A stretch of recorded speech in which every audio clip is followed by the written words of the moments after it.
Chapter 2 of the Martyr of the Catacombs. Author unknown. Chapter 2 The Pretorian Camp. Cornelius the centurion, a just man, and one that feared God. Marcellus was born in Gades, and had been brought up in the stern discipline of a Roman army.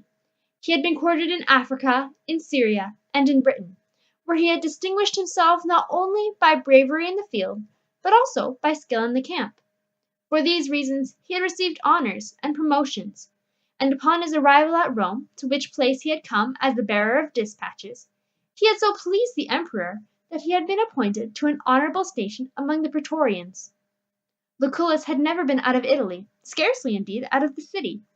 He belonged to one of the oldest and most noble Roman families, and enjoyed corresponding wealth and influence. He was charmed by the bold and frank nature of Marcellus, and the two young men had become firm friends. The intimate knowledge of the capital which Lucullus possessed enabled him also to be of service to his friend, and the scene which has been described in the preceding chapter was one of the first visits which Marcellus had made to the renowned Colosseum. The Pretorian camp was situated close to the city wall, to which it was joined by another wall which enclosed it. The soldiers lived in room-like cells, made in the wall itself. They were a numerous and finely appointed body of men, and their situation at the capital gave them a power and an influence so great that for ages they controlled the government of the capital. A command among the Praetorians was a sure road to fortune, and Marcellus could look forward with well-grounded prospects of future honors.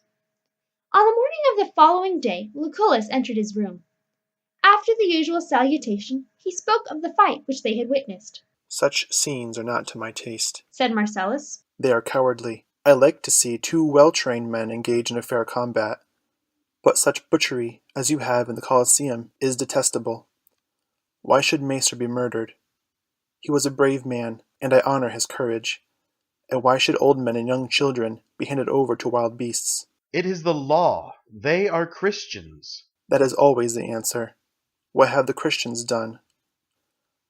I have seen them in all parts of the world, but have never known them to be engaged in disturbances." "They are the worst of mankind." "So it is said, but what proof is there?" "Proof? It is too well known. Their crime is that they plot in secret against the laws and the religion of the state. So intense is the hatred which they bear toward our institution that they will die rather than offer sacrifice. They own no king or monarch but the crucified Jew, who they believe is alive now, and they show their malevolence to us by asserting that we shall all hereafter be tortured in Hades for ever." "This may be true. I know not. I know nothing at all about them." "The city is swarming with them. The empire is overrun. And mark this, the decline of our empire, which all see and lament, the spread of weakness and insubordination, the contraction of our boundaries. All this increases as the Christians increase. To what else are these evils owing, if not to them?" "How have they produced this?" "By their detestable teachings and practices. They teach that fighting is wrong, that soldiers are the basest of men, that our glorious religion under which we have prospered is a curse, and that the immortal gods are accursed demons. In their teachings they aim to overthrow all morality. In their private practices they perform the darkest and foulest crimes. They always keep by themselves in impenetrable secrecy, but sometimes we overhear their evil discourses and lewd songs." "All this is indeed serious, and if true, they deserve severe punishment. But according to your own statement, they keep by themselves, and but little is known of them. Tell me, did those who suffered yesterday seem like this? Did that old man look as though he had passed his life in vicious scenes? Did those fair young girls sing lewd songs as they waited for the lions? Unto him that loved us, to him that washed us from our sins." And Marcellus sang in a soft voice the words which he had heard. "I confess, my friend, that I mourned for them." "And I," said Marcellus. "could have wept had I not been a Roman soldier. Consider for a moment. You tell me things about these Christians which you confess only to have learned from those who themselves are ignorant. You assert that they are infamous and base, and offscouring of the earth. I see them confronted with a death that tries the highest qualities of the soul. They meet it nobly. They die grandly. In all her history, Rome can produce no greater scene of devotion than that of yesterday. You are enthusiastic for those outcasts. You say they detest soldiers, yet they are brave. You tell me that they are traitors, yet they do not resist the laws.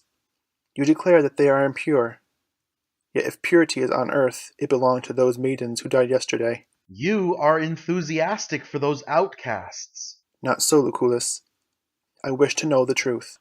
All my life I have heard these reports, but yesterday, for the first time, I suspected that they might be false. Now I question you earnestly, and I find that your knowledge is based upon nothing.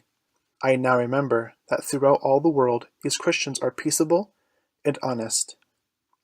They are engaged in no riots or disturbances, and none of these crimes with which they are charged can be proved against them. Why, then, should they die? The emperor has good reasons, no doubt, for his course. He may be instigated by ignorant or malicious advisers. I think it is entirely his own design. The number of those that have been put to death is very large. Oh yes, some thousands, but plenty more remain. These, however, are out of reach, and that reminds me of my errand here. I bring you the imperial commission.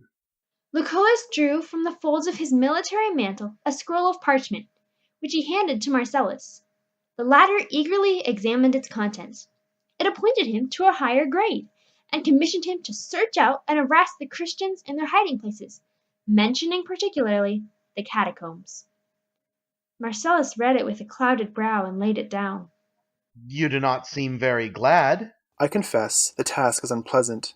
I am a soldier, and do not like to hunt out old men and weak children for the executioner. Yet, as a soldier, I must obey. Tell me something about these catacombs. The catacombs? It is a subterranean district that extends to unknown bounds underneath the city. The Christians fly to the catacombs whenever there is danger, and they also are in the habit of burying their dead there. Once there, they are beyond the reach of the utmost power of the state. Who made the catacombs? No one knows exactly. They have existed for ages. I believe that they were excavated for the sake of getting building sand for cement. At present all our cement comes from there, and you may see workmen bringing it into the city along any of the great roads. They have to go far away for it now, for in the course of ages they have excavated so much beneath us that this city now rests upon a foundation like a honeycomb. Is there any regular entrance? There are innumerable entrances. That is the difficulty. If there were but few, then we might catch the fugitives. But we cannot tell from which direction to advance upon them. Is any district suspected? Yes, about 2 miles down the Appian Way, near the tomb of Cecilia Metella, the large round tower, you know, bodies have frequently been discovered. It is conjectured that these are the bodies of the Christians which have been obtained from the amphitheatre and carried away for burial. On the approach of the guards, the Christians have dropped the bodies and fled.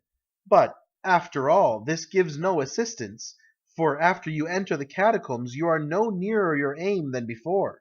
No human being can penetrate that infinite labyrinth without assistance from those who live there. Who live there? The fossors, who still excavate sand for the builders. They are nearly all Christians, and are always at work cutting out graves for the dead of the Christians. These men have lived there all their lives, and are not only familiar with the passages, but they have a kind of instinct to guide them. Were you ever in the catacombs? Once, long ago, a fossor guided me. I remained but a short time. My impression was that it was the most terrible place in all the world. I have heard of the catacombs, but never before knew anything about them. It is strange that they are so little known. Could not these fossors be engaged to lead the guards through this labyrinth? No, they will not betray the Christians. Have they been tried? Certainly. Some comply and lead the officers of justice through a network of passages till they get bewildered.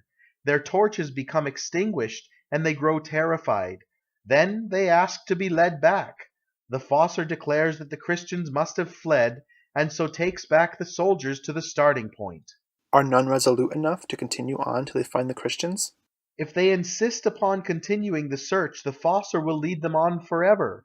But he merely leads them through the countless passages which intersect some particular district.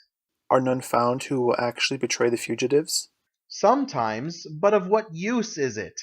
Upon the first alarm, every Christian vanishes through the side ways which open everywhere.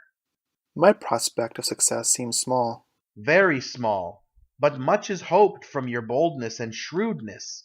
If you succeed in this enterprise, it will be your fortune. And now, farewell. You have learned from me all that I know. You will find no difficulty in learning more from any one of the fossors. So saying, Lucullus departed. Marcellus leaned his head on his hands and lost himself in thought.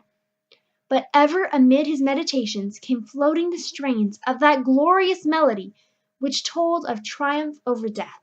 Unto him that loved us, to him that washed us from our sins. End of chapter 2.